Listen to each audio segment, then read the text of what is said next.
الحمد لله والصلاة والسلام على رسول الله اللهم وفقنا لما تحبه وترضاه وبعد فسلام الله عليكم ورحمته وبركاته يعني إن شاء الله درسكي النعاوة يهدي وقتك لا ينوه اللبا وحكو صاب سنان دونا وقفات مع أحداث العالم waxaynu siro dul taagaynaa dhacdooyinka maanta dunida ka socda markaan rabno inaan dhacdooyinka dunida ka socda is-ag taagno ugama jeedno taxliilaad siyaasiya inaan ka waranno iyo qaababka laga yaabo inay isu dabagalaan ama oo doroska ay bini aadamku oo dorosaan dhacdooyinka dhici doona laakiin waxaan rabaa inaan qaab ka gadisan uga waranno oo ah inaynu axdaadta isku dayno inaynu tacliiqinno بالكتاب والسنة سنن كقصة أروري قرآن كي السنة ده إن وحكجت المامنة أولا أحداث إن لقوا عبرقات قرآن كي السنة ده ينبري ولذلك بقى إلهي سبحانه وتعالى قرآن كمركو ينوجا ورموا قصص أنبياء أما الرسل أما دد مجرمين أما الدول باباي أما الدول صو كعيو عصب koox kastoo ilaahay ka warramo subxaanahu wa tacaala qur-aanka inta badan haddaad akhrido waxaad arkaysaa iyadoo alle subxaanahu wa tacaala tacliiqaad uu saarayo la rabo inaynu ka faa'iidaysanno cibar iyo waanooyin ay ku jiraan ama wax ku qaadasho ay ku jirto haddaan laba saddex tusaale bixiyo intaynan dariska gudihiisa gelin ilaahay subxaanahu wa tacaala qur-aanka maalan wuxuu inooga warramay nebi yuusuf qisada nebi yuusuf nebi yuusuf qiso aada u ballaadhan baa ilaahay kaga warramaya calayhi salaatu wassalaam qisada waa alle ka warramaya nebi yuusuf waxaa laga warramayaa isaga oo yar isagoo god lagu riday oo walaaladii makri u sameeyeen ama dhakreen ama khiyaameeyeen oo god lagu riday isagoo la iibsaday oo addoon noqday waxaa alle ka warramaya subxaanahu wa tacaala isaga oo haddana gurigii boqortooyada la geeyey waxaa qur-aanku inooga warramaya isagoo haddana xabsi galay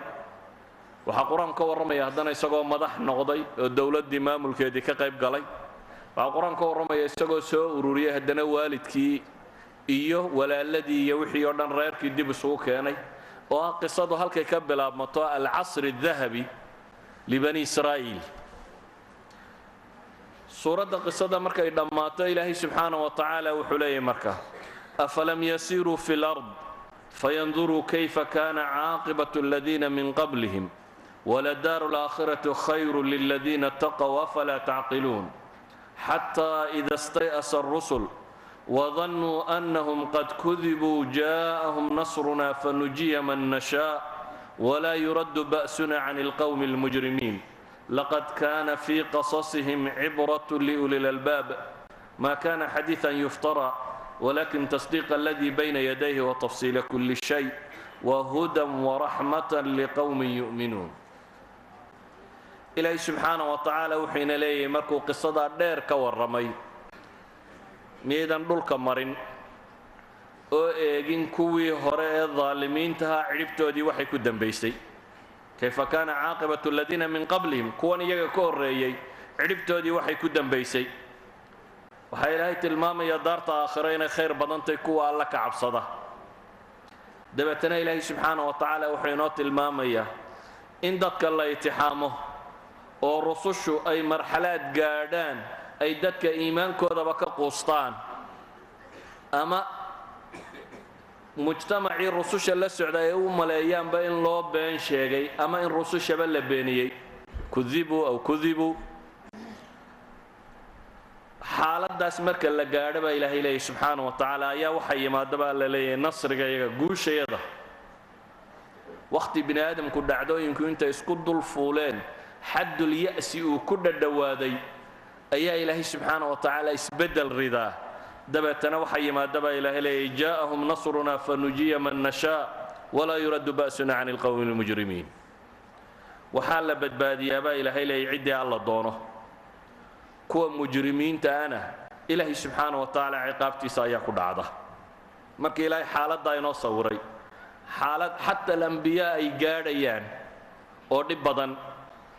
markii laynoo sawiray xaalad ma ku xigto oo ah farax iyo nasri iyo guul iyadoo la helay ayaa ilaahay subxaanaه wa tacaala wuxuuna leeyahy laqad kaana fii qasasihim cibratun liuli lalbaab qisaska aan idinka warramay baa ilaahay leeyahy subxaanaه wa tacaala cibro iyo wax ku qaadasha ugu sugan dadka cuquusha u saaxiibka ah walidalik waxaa habboon bini aadamku dhacdooyinka agtiisa ka dhacaya inuu si xooggan ugu fiirsado tii taariikhiga hore dunida soo martay inuu akhriyo oo arko laakiin ta uu la nool yahayna inaanu haafil ka noqonin dhacdada iyo sida loo tacliiqiyo maalan haddaan laba xadiis tilmaamo xadiista nebiga calayhi salaatu wasalaam ka mid ah iyadoo dagaal laga baxay oo qof dumari oo irmaan oo caanale ilmaheedii daydayayso oo dadkii sabyiga la qabtay ay ka mid tahay waxaad qiyaastaa hooyo goob dagaal joogta oo ciddii ay la socotay la jabiyey oo ilmaheedii baadidoonkii ku jirta oo dabeetana wareerkii iyadoo ordaysa markii dambe ilmaheedii heshay oo intay dhufsatay laabta ku qabatay xaaditadaasuu nebigu calayhi salaatu wasalaam tacliiqiyo wuxuu yidhi saxaabadii war ma u malaynaysaan taasi ilmaheeda inay dab ku ridi lahayd waa la arkaa qofkan iyo xaaladda ay ku sugantahy hooyo xaalad adag ku sugan weeyaan hooyadaasuu nebigu tacliiqiye wuxuu leeyahay ma u malaynaysaan tani ilmaheeda inay dab ku ridi lahayd markaasay yidhaahdeen ma filayno inay tani ilmaheeda dab ku ridi lahayd xadiiska saxiixayn ku soo arooray markaasuu nebigu wuxuu yidhi calayhi salaatu wasalaam lallahu arxamu bicibaadihi min haadihi biwaladiha ilaahay subxaanahu wa tacaala baa uga naxariis badan addoomihiisa tani ilmaheeda say ugu naxariisanayso waa la odhan kari lahaa in sideeduun loo sheego ilaahay inuu naxariis badan yahay laakiin dhacdadani raad ka gedisan erayga qudha in la sheegaabay tilmaamaysaa oo waxay tilmaamaysaa hooyo dhibaataysan oo ilmaheedii heshay oo intay la booday laabta ku nabtay oo naas ku duwaysa siday hooyadaasi ilmaheeda ugu naxsan tahay ayuu nebigu leeyahy calayhi salaatu wasalaam dhacdadaa intuu u tilmaamay ayuu yidhi inay dab ku ridaysa ma u malaynaysaa yacni ilaahay subxaana wa tacaala inaanu addoomihiisa jeclayn rabin inuu cadaabo maa yafcalu allahu bicadaabikum in shakartum wa aamantum dhacdo kale haddaynu tilmaamno nebiga calayhi salaatu wasalaam isagoo saxaabadu la socoto xadiiska saxiixu muslimka ku yaalla ayaa wuxuu soo galay suuqii magaalada madiina suuqa markuu soo galay buu waddada wuxuu ku arkay orgi yar oo dhukan oo mayda dhukanaantu waa dhaga yaryarida orgi yar oo dhukan oo haddana mayda oo suuqii baac mushtarka dhinaciisa yaalla buu arkay saxaabadiina way hareera socotaa saxaabadii xaadisadan buu ku jeediyey nebigu dhacdada tan intuu orgigii yaraa ee dhintay ee bakhtiyey dhegta ku dhegay yar ayuu nebigu wuxuu ku yidhi war yaa dirham siistay intuu iyagii ku jeestay kan yaa dirham siistay waxay dhahdeen ilahi rasuulkiisa iyo maxaanu ku falaynaa dirhamkiisa hadduu dee caafimaad qababa oo neef soconaya ahaan lahaaba abaan u qiimo yeelana inuu orgi yaroo dhukan ahaaye isagoo mayda dirham inaanu siisanno maxaa lagu falaya haddaba yaa qaatay buu nebigu yidhi yaa iska qaatay waa bixinayaaye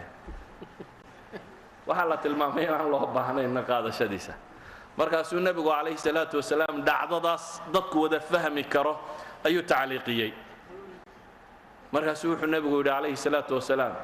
ilaahay subxaana wa tacaala adduunkan dadku isku haystaa kaa kala qiimo liitee buu nebigu yidhi calayhi salaatu wasalaam kana wada nacdeen iibkiisa iyo abaalkiisa iyo siintiisaba kaa aad diiddeen adduunku ka liitee buu nebigu leeyahy calayhi salaatu wasalaam idan dhacdada in la tacliiqiyaa waa min sunnati moxamed calayhi salaatu wasalaam waa wax aqoonta waxbarashadu ay tilmaamto oo waxyaaba qofka bini aadamkii uu xoog wax ugu fahmi og yahay inuu maqal qudha adeegsado iyo in maqal iyo aragtiba uu wada adeegsado way ka faham badan tahay in wax looga warramo qudha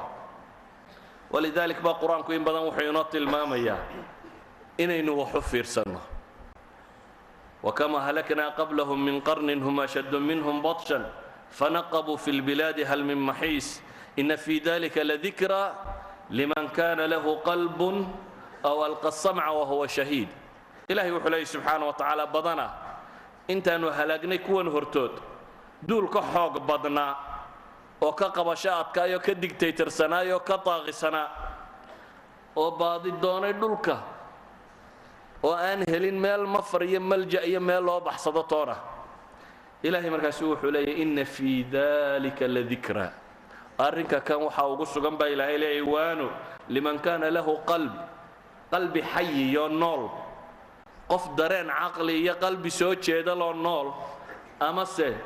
qof wax dhegaysanaya wax fahmi kara isagoo xaadira wax dhegaysanaya waana ugu sugan buu alle leeyahay subxaana wa tacaala taa macnaheedu waxa weeyaan nolosha inaynu in badan u fiirsano nebi muuse ilaahay soo diro waxa ilaahay leeyahay walaqad arsalnaa muusa biaayaatina an akhrij qowmaka min adulumaati ila annuur wadakirhum biayaami illah baa ilaahay yidhi ka saar reer banu israa'iil baa loo soo diray nebi muuse iyo fircoon iyo kooxahood iyo waxaa la yidhi dadka waxaad ka saartaa madowgoo iftiinka u saar laakiin maxaa la yidhi kuwaani ilaahay ayaamihiisa kuwaani baa la yidhi waxaa maalin isbedelaya watilka alayaamu nudaawiluhaa bayna annaas waxa duul la halaagay waxa duul la barwaaqeeyey waxa nolol isbedeshay ayaamkaa ilaahay subxaana wa tacaala ay ciqaabkiisa iyo nicmadiisu soo degto wax kuwaani baa ilaahay yidhi subxaana wa tacaala inna fii dalika laaayaatin likulli sabaarin shakuur baa markaa ilahay yidhi arrinkan wuxuu aayado ugu sugan tahay mid kastoo beledu markay dhacdo sabir badan nicmadu markay timaadana shukri badan oo aan kibrin walidalik maanta dhacdooyinka caalamulislaami ka dhacaya waxaa ka dhacay tunis waxaa ka dhacay masar waxaa ka socda libiya waxaa ka socda yaman waxaa ka socda baxrayn waxaa ka guuxaya caalamulislaamiga isku raran waxay u baahan yihiin dadka muslimkiihi inay ku waantoobaan inay u fiirsadaan inay eegaan inay wax ku qaataan waqfada koowaad aynu tilmaamaynaa markaa waxay tahay dhacdooyinkaasi waxay muujinayaan ilaahay subxaana wa tacaala keligii inuu dunida maamulo gacantiisana tadbiirkeedu inuu ku jiro cid la maamushaana inaanay jirin tabaaraka aladii biyadihi اlmulk wa huwa calaa kulli shayin qadiir ilaahay subxaana wa tacaala in gacantiisa ay ku jirto adduunkan maamulkiisa dhammaantii oo isagu siduu doono u galo waxaynu ka dareemaynaa aayaadka ilaahay leeyahy subxaana wa tacaala qul nebi maxamed baa ilaahay wuxuu leeyahay dadka waxaad ku tidhaahdaa qul yaa muxamed linnaas calayhi salaatu wasalaam maxay ku dhe baa la yidhi allahuma malika almulk tu'ti almulka man tashaa وتنزع الملك ممن تشاء وتعز من تشاء وتذل من تشاء بيدك الخير إنك على كل شيء قدير وحددك وغورنتابا إلهي إلهي سبحانه وتعالى إلهي سبحانه وتعالى ملكي دمانتي إني قعنتي سكوشرته عدو دونا إنو سقوسيو عدو دونا إنو كسي بابا ليلي ملكي قال لما تشعلين لقطبه waa la isku nabayaa laakiin waxaad arkaysaa qaar isku nabayo rabbi ka siibayo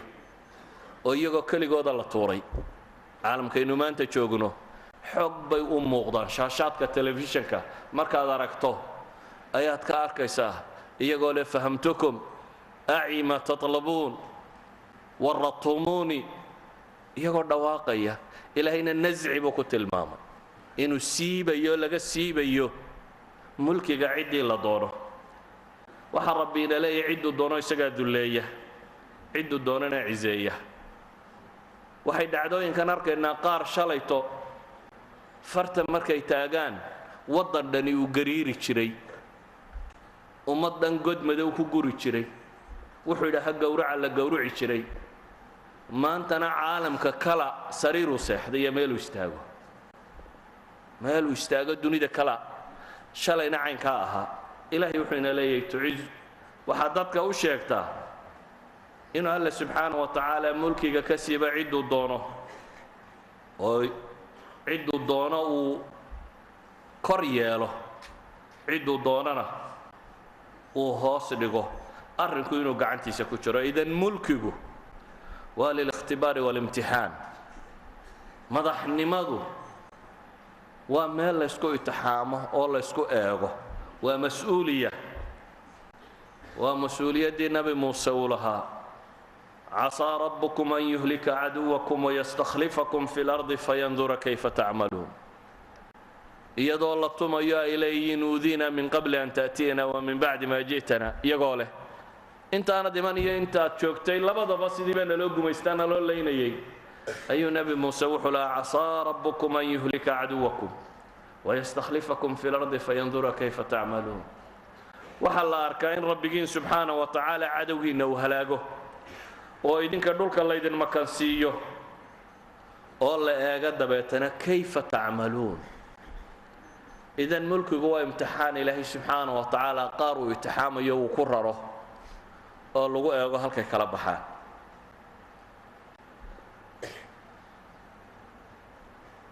ilaahay subxaana wa tacaala isagaa dunida maamula duqaadii caalamka joogtay waxay isugu tageen wax badan inay iyagu xukumi karaan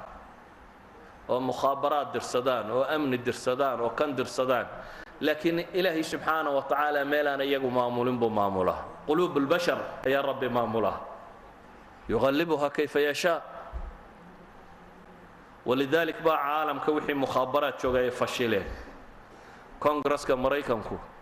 jalsa istijwaaba baa loo qabtay wax lagu weydiinayo si ay la weydiinayo waxa kani say u dhacday xagaa ku maqnaydeen intii waxa kani dhacay la weydiinayo faransiisku meeshuu islaha keligaaba iska leh oo cidi kaama daba tidhaahdo ayuu garan waayey tunis waxa isbedelayay ilaa ay gaadhay in dad loo soo bandhigay in la casilo sababta waxay tahay waxay ka warbixin kari waayeen safaaradihii iyo mukhaabaraadkii joogaya waxa kani dhacdooyinka intan leegay inay sida tan isu bedelaan waxaan leenahay ilaahay markuu wax bedelayo laa mukhabar walaa dawla kubra walaa suqra walaa wusta mid celinaysaa ma jirto waa dawlad weyn iyo dawlad yar iyo mid yar ilaahay isagaa quluubta bini aadamka hanta xaguu doonana u gediya sagaashanaadka markay bilaamayeen ama siddeetanaadka dhammaadkood duwal dhan oo duniyoo jiray baa ilaahay xagga kale u rogay dawladdii jayshil axmarka wadatay iyo raashiya iyo waxay xukumaysay oo dhan raashiya mar qura 25 dawladood laga tuuray wamazaqnaahum lagaga dhigay ilaahay subxaana wa tacaala isagaa dunida hanta idan waxaynu leenahay waxa koowaad ee dhacdooyinkaas aynu ka arkaynaa waxa weeyaan wallahu ghalibun calaa amrih walakina akthara annaasi laa yaclamuun nebi yuusuf aayaadkani qisada nebi yuusuf bay ku jiraan markii meesha adaga laga soo saaray ee ilaahay subxaana wa tacaala noloshiisii gadiyey ayaa ilaahay wuxuu leeyay wallahu ghalibun calaa amrih walakina akthara annaasi laa yaclamuun idan xaadiثaadka socdaa waxay inugu bixinayaan inuu iimaankeennu xoogoobo inaan ya'si iyo qunuud marna inugu dhicin inaynan quusanin inaynu garanno dunidan rabbi lahoo maamulo oo gedgediyaa inuu jiro inaynu isaga ku xidhanno silo fiican la yeelanno inaynu ictiraafka isaga ka raadinno rabbi hadduu ku weyneeyo ina akramakum cinda allaahi atqaakum ilaahay subxaana wa tacaala hadduu ku karaameeyo waad karaamoobaysaa hadduu alla ku yahaanayana waman yuhin illaahu mukrim ma jiro ka dambeeya cid ku karaamaynayso dambe haddii alla ku dulleeyo may jirto hadihi waaxida waa waqfada koowaad aan raba inaynu si fiican u fahmno waqfada labaad aan raba inaynu fahmnaa waxa weeyaan nihaayatu dulm waa zawaal dulmigu wuu tirtirmaa tirtiran buu ku dambeeyaa waa tirtirmaayo ilaahay baa subxaana wa tacaala qur-aanka wuxuu inoogu tilmaamayaa ha u malaynina maxay walaa taxsabanna allaha gaafilan cama yacmalu الظaalimuun inamaa yu'akhiruhum liyowmin tashkhasu fiihi labsaar ha u malaynina baa alla yidhi subxaana wa tacaala in ilaahay haafil ka yahay waxay daalimiintu samaynayso laakiin maalin buu ugu wada dibdhigay innahu laa yuflixu الظaalimuun daalimiintu ma guulaysato makri kastoo ay sameeyaan waandir الnaasa yowma ya'tiihim اlcadaabu fayaquulu aladiina dalamuu rabbana akhirna ila ajalin qariib nujib dacwataka wanatabic الrusul awalam takunuu aqsamtum maa lakum min zawaal miyadan hore ugu dhaaranayn baa ilaahay leeyahay inaan zawaal jirin inaa idinku wax walba maamushaan fadhiyaysaan dhulka kan وسكنتم في مساكن الذين ظلموا أنفسهم وتبين لكم كيف فعلنا بهم وضربنا لكم الأمثال دول نقار هركو هلاكنا ميدان دقين با إلهي إليه سبحانه وتعالى وهدنا إذن ظلم يقول هلكي كسي وضل إلهي حلاه وقد مكروا مكرهم وعند الله مكرهم وإن كان مكرهم لتزول منه الجبال مكر دقر كستوى سميا با إليه سبحانه وتعالى إلهي بان اكتستا الله وحي دقر سميا نودا هبا هذا با ليلي دقرتي سمينيا مد بوروه لسيبمان أما دقرتو مرنا بورها مسيبتو إن صادوا معنا سبا waxaan halka uga jeedaa ilaahay wuxuu inoo ballan qaaday inaanay dhaalimiintu baxsanaynin laakiin waa qiyaamaha waxa kaloo laakiin sunnada ka mid ah qaar lagu cibro qaatana in adduunka alla dadka ku tusiyo koow aakhira ma baxsanay dhaalim wuxuu doonaha soo sameeyo ilaahay wuxuu leeyahay subxaanahu wa tacaala baxsan maayo meelaan ku xisaabinayo imanaya ثم إلينا ترجعون ويان حاجة يجاو صودا نقونيسان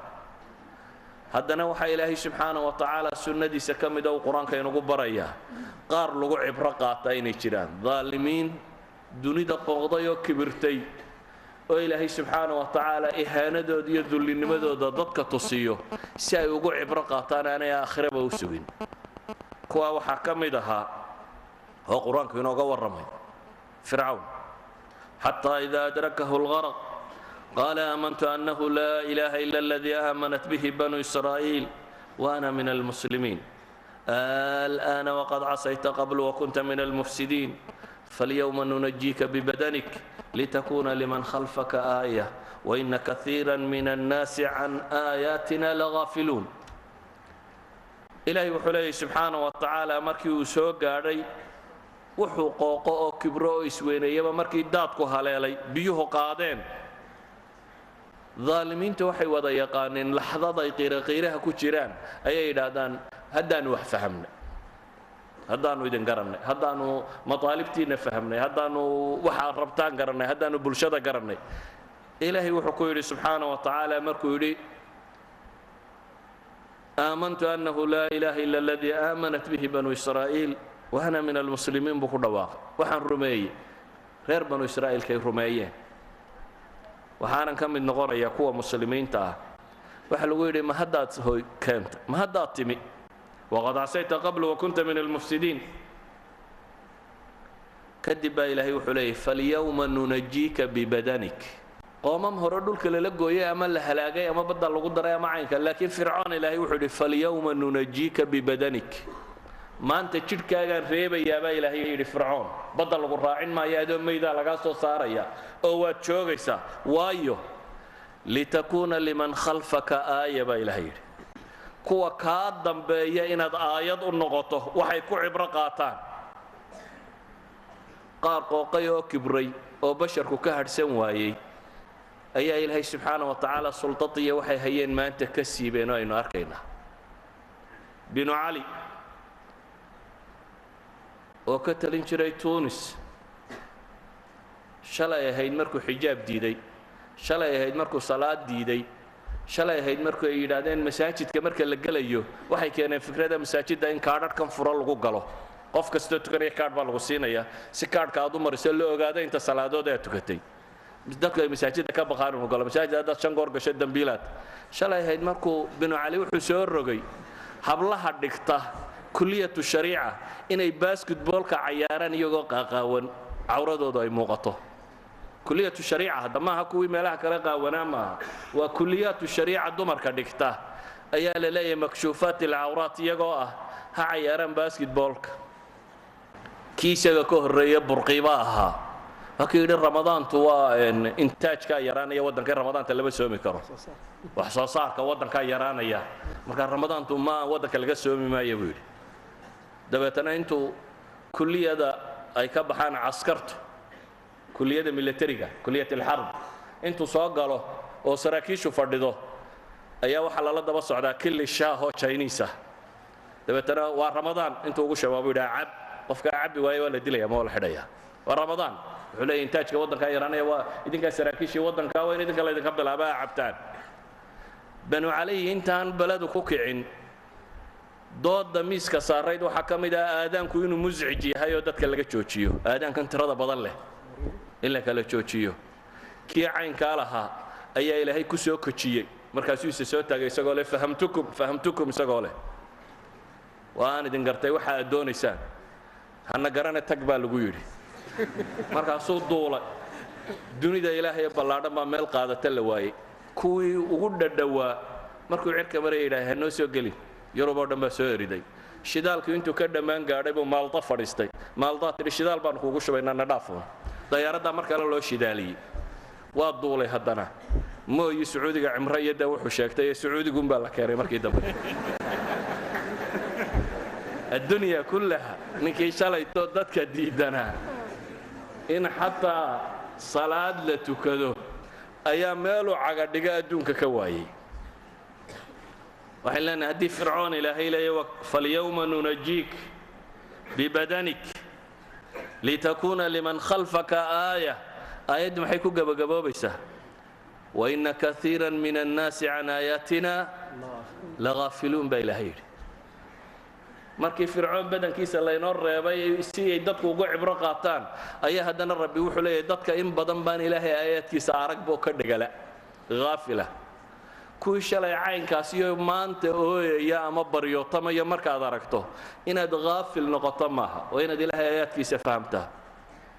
inaad garato yucizu man yashaa wayudillu man yashaa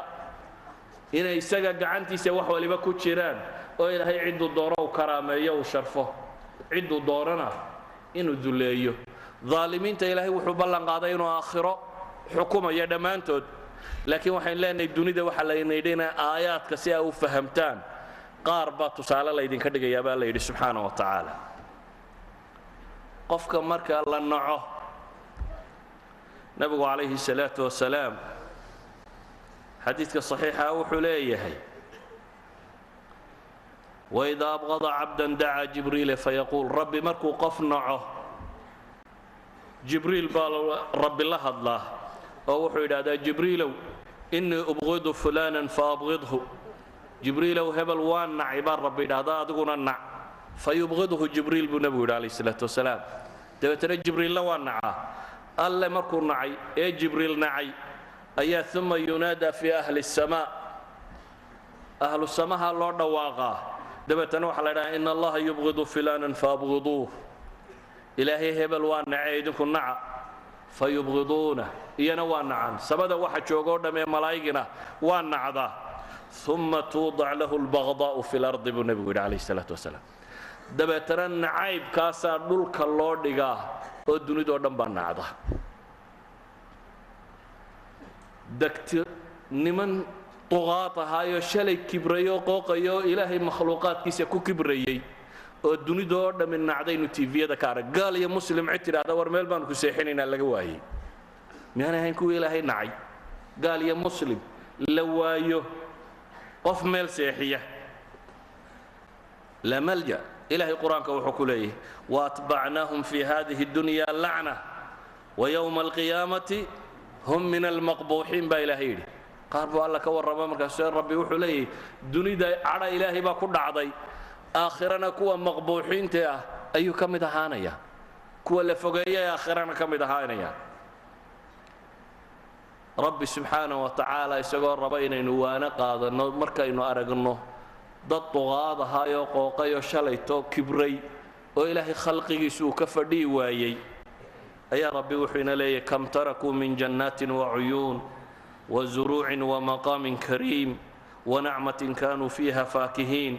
كذلك وأورثناها قوما آخرين فما بكت عليهم السماء والأرض وما كانوا منظرين إلهي وحليه سبحانه وتعالى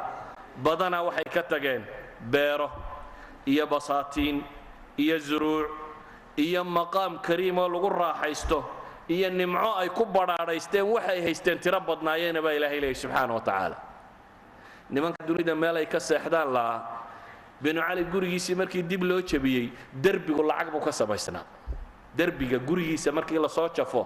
bini aadamku markuu dhergi waayo account iyo ku gur meel kasta ku gur meel kasta markuu ku guro haddana wuxuu ku guray derbiga gurigiisa euro iyo ay ku jiraan iyo dollar derbiyada gurigiisa ay soo jajabiyeen markaasaa tviyada dunida loo soo bandhigay iyadoo euro laga faqayo waa lacagtii iyo dollar laga soo faqayo oo guriga derbigiisa lagu wareejiyey kuwaas waxaasoo nicmaa haystay ee haddana ilaahay khalqigiisa gaadhsiiyey gaajo daraaddeed inay isgubaan ka la yidhi wuu isgubay jaamacad buu ka baxay markuu jaamacad ka baxuu shaqo waayey markuu shaqo soo waayey kale ayuu yaanyo tamaandho suuqa la fadhiistay islaan yaroo askariyada u timiyo intay dhirbaaxo labada indhood ku dhufatay tiri suuqa kuma iibin kartid tamaandho cadhadii buu meel kale uu dhaqaaqaba garan waayo uu isgubay waa nacasnimo in la isgubaa sharciguna ma bannaynin laakiin waxaad dareemaysaa qofkan bini aadamkaasaa nolosha loogu cidhiidhiyey ilaa la gaadhsiiyey inuu isgubo kaa dadkiisu ay isgubayaan gaajo daraaddeed iyo karaamo darro daraaddeed ay isla gubayaan ayaa derbiyada lacag ku samaystay ilaahay wuxuu ina leeyahay subxaana wa tacaala markaa famaa bakat calayhim asamaa'u walard tegistooda cirka iyo dhulka midna uma ooyin wax ilaahay makhluuqaadkiisa u ooyaya kuwa miya aragtee maya famaa bakat calayhim asamaa'u walard wama kaanuu mundariin milyaaray ka tageen milyaaradu waa bilyanno qaarkood baa waxaa la tilmaamayaa kan waar ka kac waddanka loogu taaglaayay qadaafi iminka intay lacagtiisa sheegeen bay waxay leeyihiin 4 sannadood barjedka dawladday ka badantay dawladda libiya 4 sannadood barjedkeed waxaa ka badan bay leeyihiin hantidu isagu haysto oo xaquu ka keenay askari yaroo wax inqalaabay buu haayay wixii dadku urursaday waxay ummaddu lahayd un weeyaan waxa la ururiyey maaha wax meel cusub ka yimi usarkan lagu tilmaamaya inay qaniinimo dhaafeen waa wixii dadka ay boobeen kuwa derbiyada lacagta ka dhigtay maanta waxay la'yiin malja iyo manja iyo meel ay galaan bay la'yiin daaqat dhulkaa ku cidhiidhiyoomay wax uu ballaadhan yahay waxaynu u baahanay inaynu inagu markaa ku cibro qaadanno culamada taariikh waxay sheegaan sacd ibn abi waqaas saxaabigii la odhan jiray ee xarbulqaadisiya hogaaminayey markuu furtay meeshii la odhan jiray persia iran magaaladii madain la odhan jiray oo meesha nimka ciraaq la yidhaahdo ku taalla ayaa boqortooyada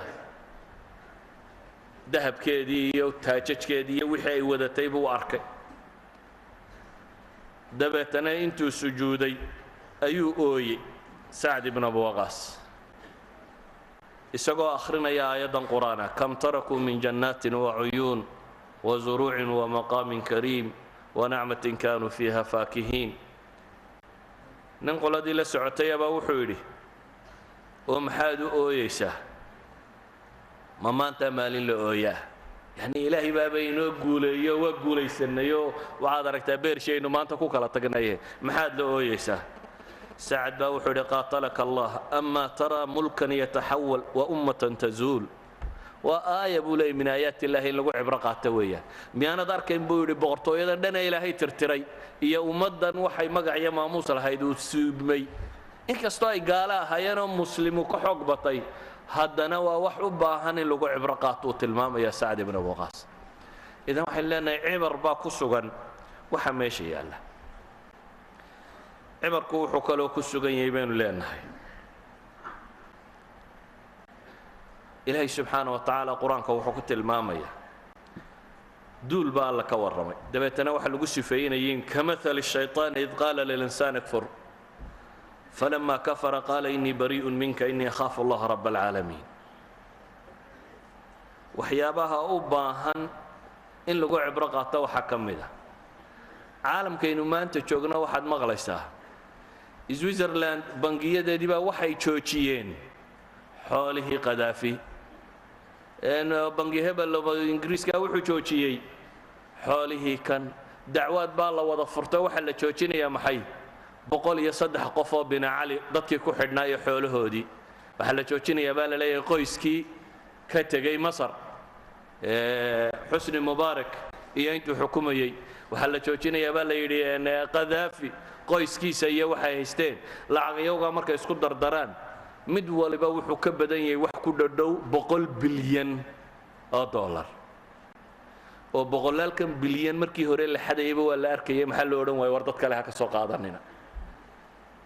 ama se maxaa loo sheegi waayey markii hore loo odhan waayo tuug nimankani weeyaana waxaanu lacag ay haystaan maantay dhaceen baa laga daba qayliyo waxaa la yidhi xisaabaadkooda ha la xidho maxaa keenay maantay dhaceen in xisaabtooda la xidhay yacni waxaa muuqata dunidu xuquuqda bini aadamka iyo insaaniyaadka iyo waxaasi waa dowlad waliba gudaheeda iyo dadkeeda laakiin inta kale in la boobiyo in la dhaco waxaad mooddaa inay tahay maxay shariicada caalamkan maanta taalla marka taalle laga tago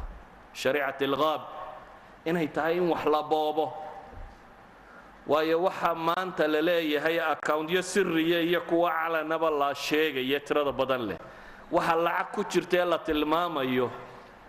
markay meesha haysteenba soo lama arkayn inay tuuga ay soo dhaceentay maa walbay xoolo ay lahaayeen ay jeebka keeneen ahayd maa walbay shaqaysteen maa walbay si kale ku timi waxa meesha ka muuqda waxa weeyaan كمثل الشيطان إذ قال للإنسان اكفر فلما كفر قال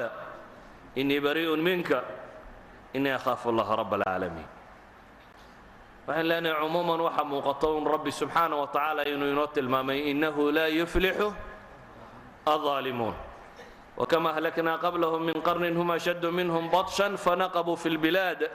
هل من محيص ما الله كعينا نشرين هدو إلهي قبطه سبحانه وتعالى مسألة أفراد أن تلمام يا وحي تهي الحرية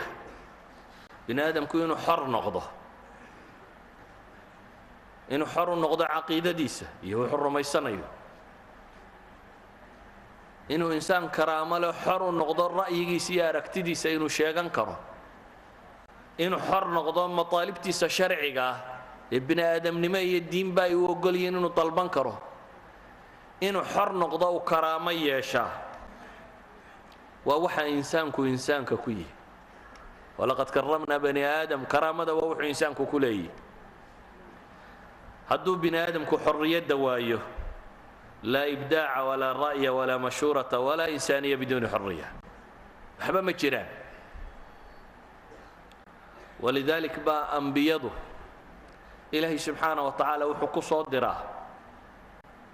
inay dadka xoreeyaan oo ka xoreeyaan macbuud hayrullaahiya oo ay dadku u xoroobaan rabbigood oo keliya inay caabudaan makhluuqaadka dhammaantoodna inay ka xoroobaan oo aanay caabudin inay dadku xoroobaan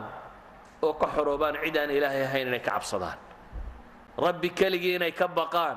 waxa ka soo hadhay makhluuqana inaanay ka baqin qul acuudu birabbi innaas ملك الناس إله الناس وحلا إن بري عدة إنه مغان الله إنه نقضه ربك بني آدم كودن كور ربيه يسوع أبو ري خالق وده مدبر كوده معموله ملك الناس إله بقر كتدبيرية شو أنتو ده ملك يسوع وسكالة دمانتي إله الناس معبود كحقها كاسب على إن فرين إنه مغان الله وحين الدريم إنه مرك xoogga dhabtahay waxa weeyaan insaanku markuu xorriyadiisa dareemo iyo karaamadiisa insaanku markuu xoroobo waa xoog aan waxba celin karin laa caskar walaa qumbulad walaa dabaabad walaa wax bini aadamka celin karaa ma jiro hadduu karaamadaas iyo caqiidada dareemo duqaaduna kuwa qooqa ee kibre ee loo taagla'yahayna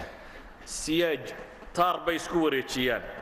taarka ku wareegsan ma taqaana wuxuu ka samaysan yahay labinaatun min khawf jaajuur baqaa bay dhisaan ummadda ilaah oo dhan bay cabsi geliyaan dabeetana waxay samaysteen nidaam booliisiyo xadiida nidaam dadka neeftiisa tiriya aduu maanta imise goor baad neefsatay haddii lagu tirin karo neefta way kuu tirin lahaayeen kuwa kale laakiin ilaahay baan kuugu dhiibin subxaana wa tacaala nidaam booliisiyo aan waxba bini aadamka u oggolayn laa karaamo laa xorriyad laa dhaqaale laa dadnimo waxba aanu oggolayn waa nidami duqaad waa nidaamo ku salaysan baqe iyo cabsigelin waxaasee dhacdooyinkii dhacay ay inoo tilmaameen insaanka haddii ilaahay cabsida ka saaro inaan askari iyo qori iyo ciditoona celinin walaa baldajiya walaa hayru baldajiya wax is hortaagaa inaanu insaanka jirin hadduu qalbiga ka xoroobo walidalik baa ilaahay qur-aanka wuxuu ku leeyahy in allaha laa yugayiru ma biqawmin xataa yugayiruu ma bianfusihim ilaahay subxaana wa tacaala dul waxay ku sugan yihiin ma gediyo ilaahay ay gediyaan maxay ma bilanfus fircoon markuu hamhamleeyey ee digdigleeyey ee dadka wax walba u sheegtay ee nebi muuse karaamo la yimi wuxuu isidhi armaa cabsidii dadka ay ka ba'daa saxaroo dhan buu isugu soo ururiyey maxaa loo soo ururiyey camalkay qabanayeen saxaradu muxuu ahaa saxaruu acyuna annaasi wastarhabuuhum wajaa'uu bisixrin cadiim in dadka la baqogeliyaa un bay ahayd istirhaab in dadka irhaab lagu sameeyo oo la cabsi geliyaaba waxaanoo saxara ah loo soo ururiyey insaanku qolaa ilaahay qur-aanka kaga warramaya wadannuu annahum maanicatuhum xusuunuhum min allah faataahum allahu min xayثu lam yaxtasibuu waqadafa fii quluubihim alrucb maxaa dhacay marka yukhribuuna buyuutahum biaydiihim waaydi lmu'miniina maxaa ka dambeeya faactabiruu yaa uli labsaar baa ilaahay yidhi qolo yuhuudaa ilaahay ka warramay oo u malaynaysay xusuunta iyo qalacadaha iyo waxay dhisteen inay ilaahay ka celinayso subxaana wa tacaala meel loo soo mari karaa inaanay jirin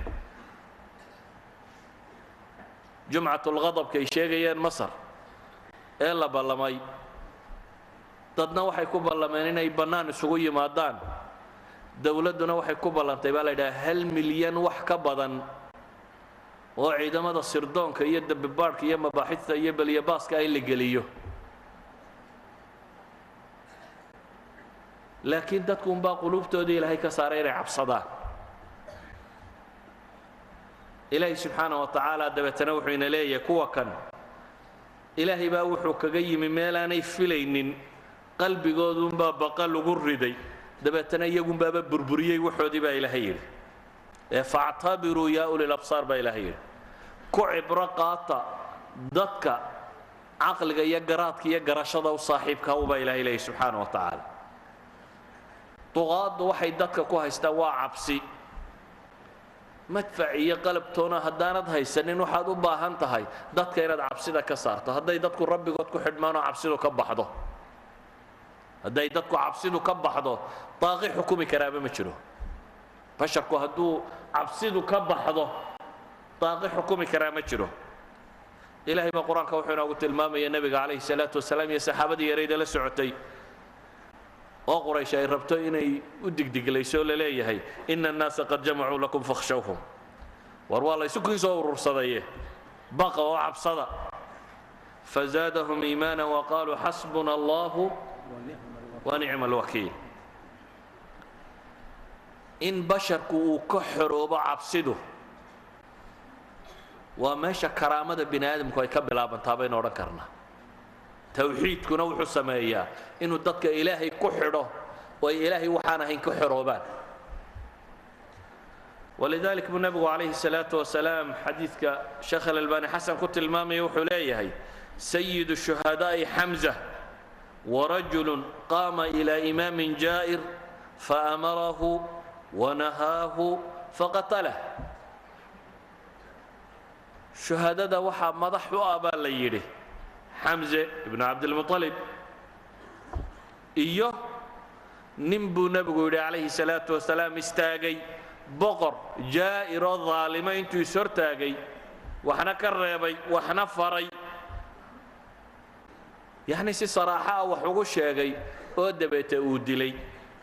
ninkan sayidu shuhadaa uu nebigu ku tilmaamaya calayhi salaatu wasalaam waxa ka muuqda waa maxay waa ataxarur min alkhawf cabsuu ka xoroobay ilaahay unbuu rumeeyey dabeetana ninkan buu waxna uu sheegay waxna ka reebay xadiidka kale saxiixa uu ku tilmaamaya sheekh alalbani nebigu wuxuu leeyahy afdalu ljihaadi kalimatu xaqin cinda sulطaanin jaa'ir jihaadkaba waxaa ugu fadli badan kelmad xaqa oo nin sulطaano boqoroo kibray hortiisa laga yidhaahdo. waxaan leenahay dhacdooyinkii meesha ka dhacayay waxaynu ku aragnay dadun cabsidu ka baxday dabeetana daalimku uu xukumi kari waayey. awal maxkamadahooda caskariga iyo kuwooday dadka ku leyn jireen xukuumada ugu waaweyn dadka waxaa lagu soo eedayn jiray qalbu nidaami alxukm. waxaa la odhan jiray koox yaroo qarsoon oo doonaysa inay waddanka nidaamkiisa beddesho dabeetana dil iyo xabsi daa'in miidhan baa lagala daali jiray. koox yaroo rabta nidaamka inay beddesho. ilaahay subxaanahu wa tacaala wuxuu keenay shacab dhan oo hees samaystayba. ashacbu yuriid isqaata nidaam samaydan maqal hees la yidhaahdo. shacab dhan shalayto waxaa maxkamaddu xukumaysay fulaan yuriid qalba nidaam alxukmi buu ahaa.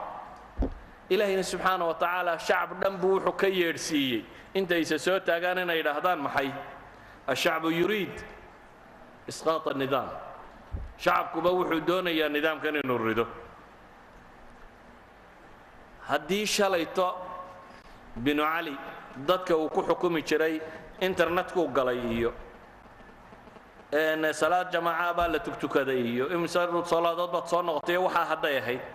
haddii shalayto noocaa loo dhaqmayey dadkii binu cali muxuu dadka dheeraa xusni mubaarak muxuu dadka dheeraa wax kale ma dheerayna way hamhamleeyeen dadkuna way u cabsadeen. waa intaa nidaamkan iyo waxaan la isku wareejiyo o dhan isku wada dar dadkaa la cabsi geliyey dabeetana dadku lafahooda ay u cabsoodeen. laxda min laxdaati alxayaat baa ilaahay dadkii cabsida ka saaray dabeetana baryootin bay bilaabeen. 7 bilood ha lay daaya buu maalmo dhan baryayey. 12 cashee laysaystay xusni mubaarak muxuu baryayey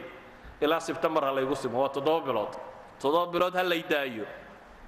awalla wuxuu xidhxidhnaa inankiisa inuu dhaxalsiiyo isagoo 30 sannadood soo haystay kaanamaa dadku ay maalkooda ka mid yihiin oo ilaahay siiyey oo ay kala dhaxlayaan. duqaadu dadka waxay dooransiisaa bayna alamni waalxurriya laa macan isku heli maysid. nabad ma rabtaa inaad lafahaaga u badbaado oo carruurtaada beriskooda iska xoogsato caynka ahaa afkaaga hayso xorriyada yeelana karaamada waa khalaas waad ceeshaysaa. haddiiba aanay meelaha arsaaqdana isku dayin inay kaa xidhaan waayo iyagaan waxba deeqayna wax walba isku xeeray. shacabkuba markuu baktiyuunbuu qayliyey leene. haddaad xorriyad doonto iyo inaad qof karaamo la noqoto waad amni waayaysaa. ama waa inaad noqotaa laaji qaxoontiyo dunida meelaha fardhanaya ama meelaha qof qaxoonti laga siiyey waa inaad noqotaa ama waa inaad xabsiga ku waartaayoo lagu dilaa. ama inaad isku hesho alamnu waalxurriya qof aaminun fii sirbi mucaafan fii jasadi cindahu quutu yawmi inaad noqotaa ood karaamadaa heshaa laguma ogola. iyo inaad noqoto xor ilaahiisa caabudo subxaana wa tacaala waana cid kale caabudin cid kale ka dambaynin. labadaa iskuma helaysid bay duqaadu leeyihin mid dooro. inta daaqigu jooga waa inta shacabku beriska uu doortay iyo nabadda iyo intaa. daaqigu goormuu tagaa markay shacabku xorriyadda doortaan. xawaadistii dhacday waxaynu ka arkaynay intay shacabku nabadda ilaashanayeenna ee xorriyadda ka tanaasuleenna waa la haystay. markay karaamadooda dib u qaateenna waxa la waayay daaqiga dhammaantii. ولذلك baa ilaahay subxaanaه wa tacaala qur-aanka wuxuu inoogu tilmaamayaa qisas rabbi qur-aankiisa khaalidkaa uu ku qoray oo lagaga warramayo dad karaamadoodii iyo caqiidadoodii iyo xorriyadooda dhaafsaday naftoodii. suuraة اlburuuj ilaahay muxuu kaga warramayaa wasamaa'i daati اlburuuj walyowmi اlmawcuud washaahidin wamashhuud qutila asxaabu اlukduud النار ذات الوقود إذ هم عليها قعود وهم على ما يفعلون بالمؤمنين شهود. وطاغي دتك دورنسينية بين الحرية والإيمان. حرية العقيدة ربي أنا سجى هيننا الرميان حر نغضا تاسي جيري وي إن أنا قرب إني ماذا الرميسان وبقر كيني ويقدم بيسان وحول بانو وان لا يهينا نولشان وضل بركة هنا نولاتان waxay doorteen maxay geeriday ka doorteen inay xorriyaddooda diiniga ama caqiidiga ay dhiibaan ayay gaari ka doorteen. ilaahay baa intuu maamuusay qisadoodii wuxuu ka dhigay qur'aan la akhriyo ilaa qiyaamu saaca. wiil dhallinyaro ah iyo nin raahiba iyo nin kale oo waxbaray iyo magaalo dhan ciddii deganayd baa waxay isku raacday waraan rabbigan dooranno. bale nebiguna calayhi salaatu wasalaam xadiidka saxiixu muslim ku yaalla wuxuu inoo soo wariyey in qof dumari oo ilmo yar haysataa inay ilmihii yaraa u naxday, dabeetana markii ay dabkii dul timi ay dib u soo yara hakatay oo ilmihii yaraa ilaahay ka hadliya u yidhi maah isbiri fa innaki cala alxaq. uu yidhi hooyay sabir, xaq baad ku sugantee. oo hooyada iyo ilmaheediina markaa dabka lagu riday. hooyay sabir. idan qur-aanka ilaahay subxaana wa tacaala wuxuu inoogu tilmaamayaa umma xorriyaddooda caqiideed iyo diineed dhaafsaday, amnigii iyo nabadda dhaafsaday, oggolaaday inay dhintaan muqaabil alamn. baquhu waa madalla,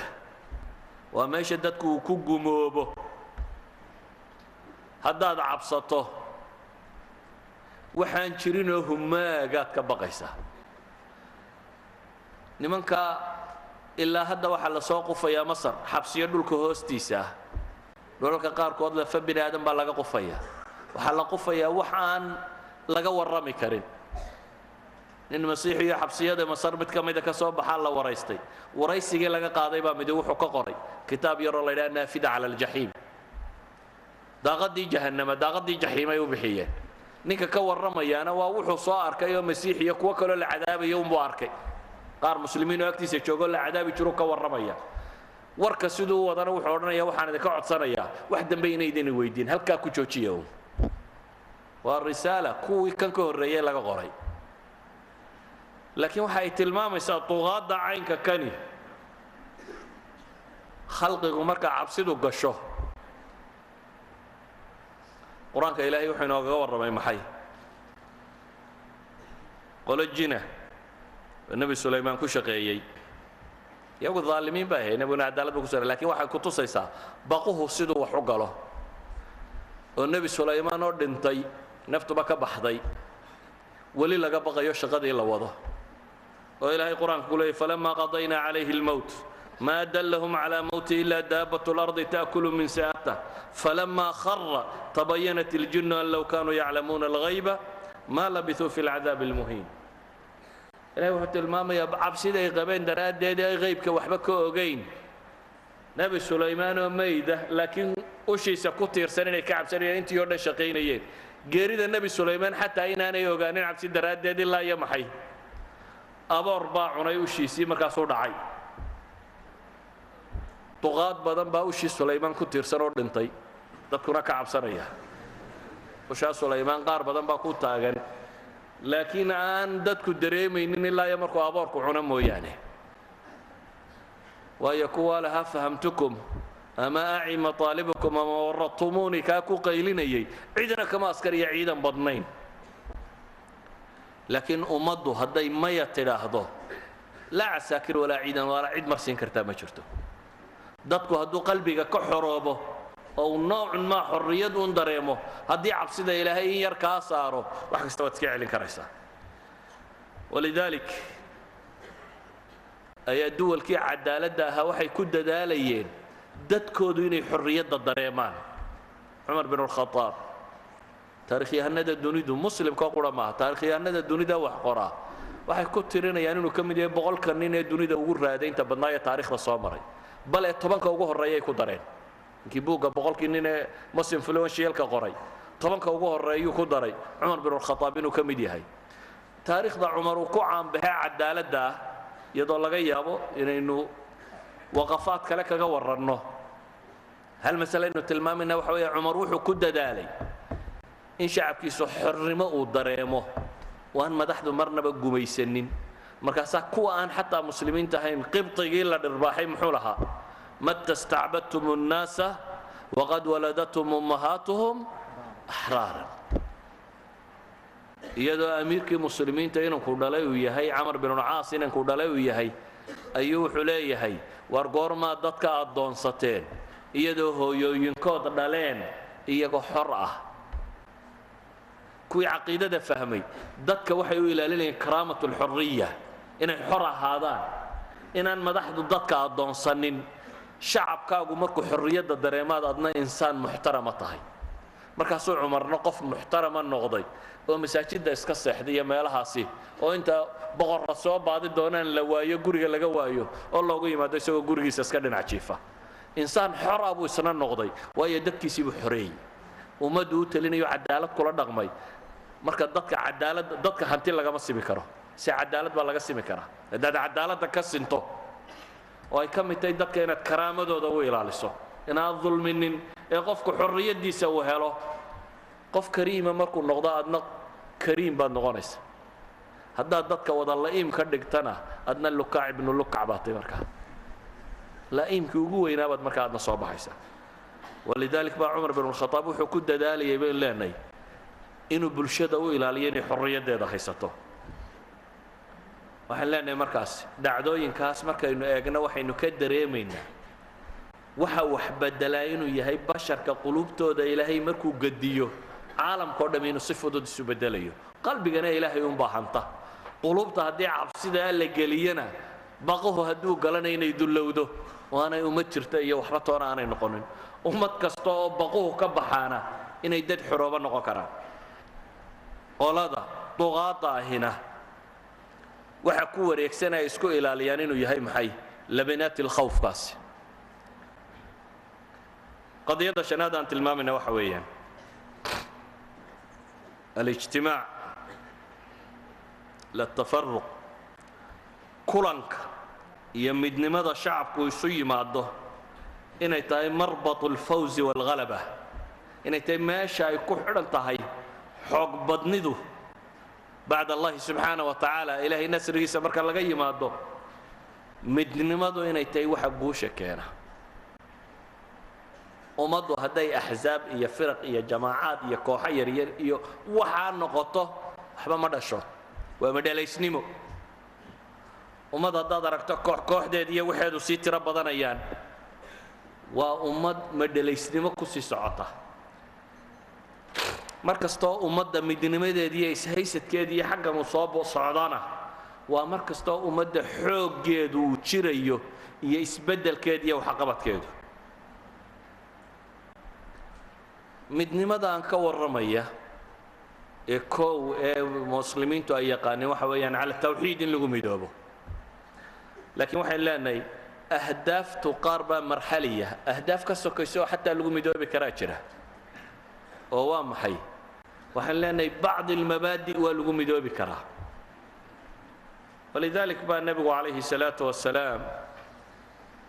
xadiidka uu imaam albukhaariy fi ladab almufrad iyo ibnu xibbaan iyo xaakim iyo axmed iyo keyrkood baa wariyeen sheekh alalbaanina saxiixa ku tilmaamaya wuxuu nebigu leeyahy shahidtu xilfa almutayibiina maca cumuumati waxaan ka qayb galay buu nebigu leeyahy xilfigii mutayibiinta waa xilf alfuduul bay yidhaahdaan culammadu oo aan adeeraday kala qayb galay wa ana ghulaam anoo yar wa qabla nubuwa ayuu nebigu calayhi salaatu wasalaam wuxuu ka qayb galay shir go'aan ka soo baxay shirkani wuxuu ahaa qabaa'ilkii carbeed qolo ka mid ah banu haashimi ay ka mid yihiin ayaa cabdillahi ibnu judcaan ninkii la odhan jiray taajirka ahaa gurigiisay ku shireen qoladaasi waxay ku heshiiyeen daalimka markii waxay ahaayeen dad tijaaro ka shaqeeyo baac mushara niman tujaarta maka ka mida baa waxay dhaceen oo boobeen dadkii tujaarta ee waddanka imanayay wax kala gadanayay dabeetana odayada tani ninkaa taajirkaa gurigiisa intay isugu tageen bay waxay ku heshiiyeen cid kasta oo maka gudaheeda lagu dulmiyo inay u hiiliyaan oo aan maka gudaheeda dulmiga in dadka laga hela dadku xuquuqdooda inay helaan nebigu wuxuu leeyahy calayhi salaatu wasalaam anigoo yar wa qabla nubuwa anigoo yar baan adeeraday kala qayb galay buu leeyahay heshiiskaasi dabeetana nebigu wuxuu leeyahy calayhi salaatu wasalaam maantana ma jeclaysteen in lay siiyo xumru nacam galabkiisa cascas in lay siiyo oo aan buriyo ma jeclaysteen haddii lay soo bandhigo maantana waan yeeli lahaa buu leeyahy يعني النبي عليه الصلاة والسلام حط الماما يا بشر حقوق دوده إني ظلم قدك إن لقى الريحه إني مطلب شرعي يتاي مطالب الشرعي إني كلا سكيسه يعني أصل كوحويا قفك مؤمن كي تغيير كالرسمي يسبدل كالرسمي ودونيا وإلى الشريعة دتكو إن إلهي كتاب في سقاطان سنة النبي عليه الصلاة والسلام إن لقاطه إن لا طبقه لكن كمال كميان وحبابك هو سينين دتكو إنت بدن كمال كون بيتشوغ أنا ممكن كما أركان كمال كوحك هو سيا مجران وحين أركنا كهشيي نن طاغية ذلميين يسكردان ومطلب شرعية حديدا طاغين لطورة مجرو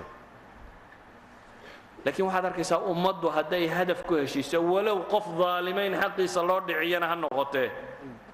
إنو يهي وحدتكو كهشين كرو من الدلك يسروا فضودان كريم مصر جماعات كيدي إسلامية هي أحزاب تيدي سياسية هي هي تونس هي جماعات كيدي إسلامية أحزاب تيدي سياسية من طاغي كما كحينين maxaa ka kaxeeyay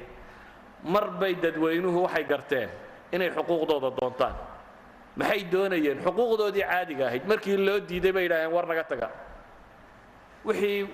meelaha ka dhaco dhama waxay ku bilaabmeen dad amal iyo shaqo iyo waxay cunaan iyo sinaan iyo cadaalad doonaya bay haayeen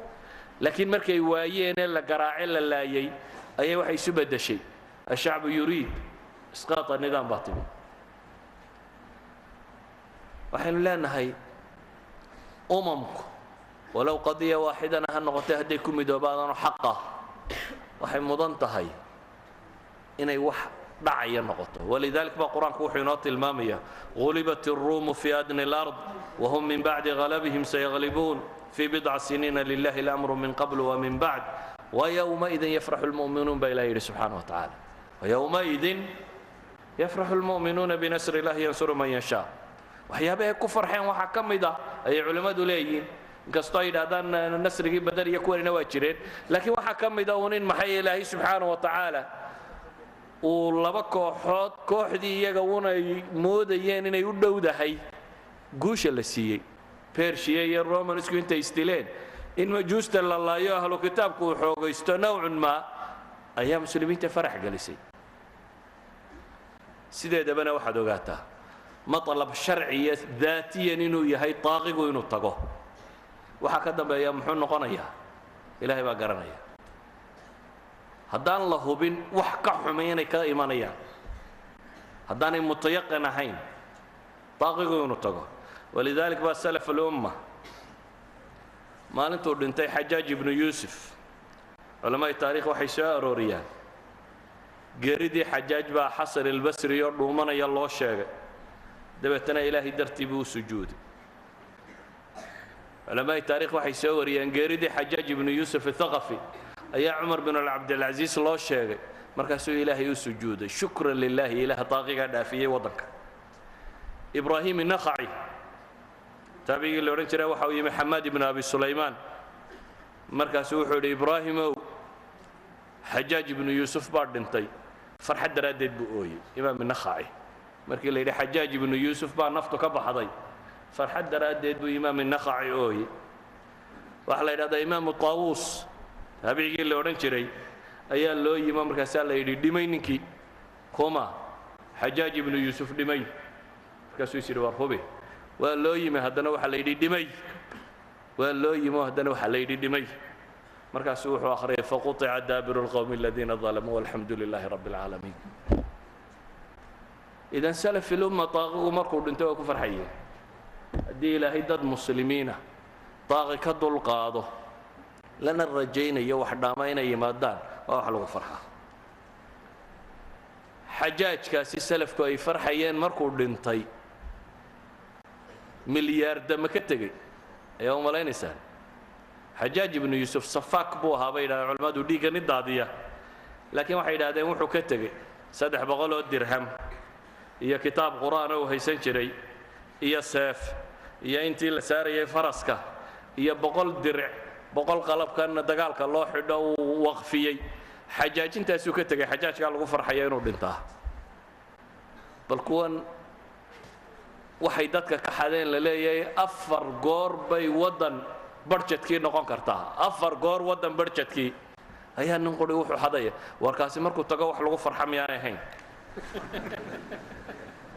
caawa farxadda haydi ku joogto salaamu calaykum caawa farxadda haydi